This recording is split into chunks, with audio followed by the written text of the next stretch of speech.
News ప్రేక్షకులకు గరివిడి మండల ప్రజలకు భోగి సంక్రాంతి కనుమ శుభాకాంక్షలు. నా పేరు లోకేశ్వరరావు. నేను గరివిడి మండల ఎస్ఐగా పనిచేస్తున్నాను. ఈ సంక్రాంతి సందర్భంగా కోడి పందాలు కానీ పేకాట కానీ పొట్టేలు పందాలు కానీ నిర్వహిస్తూ కఠిన చర్యలు ఉంటాయి. అట్ ద సేమ్ టైం మీరు వేరే ఊళ్ళకి వెళ్ళినప్పుడు మీ ఇళ్లకు తాళాలు వేసి వెళ్ళండి. మరియు విలువైన వస్తువులు ఏమైనా ఉంటే మీతో పాటు తీసుకెళ్ళండి. తద్వారా దొంగతనాలు జరగకుండా అవకాశం ఉంటుంది. ట్రాఫిక్ అవేర్నెస్ విషయానికి వచ్చేసరికి మందు తాగి ఎవరు వాహనాలు నడపవద్దు, హెల్మెట్ ధరించండి.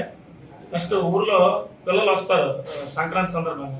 వచ్చినప్పుడు వాళ్ళకి మైనర్స్కి డ్రైవింగ్ లైసెన్స్ లేని వాళ్ళకి బైకులు ఇవ్వడం కానీ వాహనాలు ఇవ్వడం కానీ చేయవద్దండి. అలా చేసి ఈ సంక్రాంతి పండుగను విషాదంగా మార్చకండి. నెక్స్ట్ ఊర్లో మద్యం తాగి గొడవలు సృష్టించిన, లా అండ్ ఆర్డర్కి ఇబ్బంది కలిగించిన కఠిన చర్యలు ఉంటాయని తెలియజేస్తున్నాము. వన్స్ అగైన్ అందరికీ సంక్రాంతి శుభాకాంక్షలు.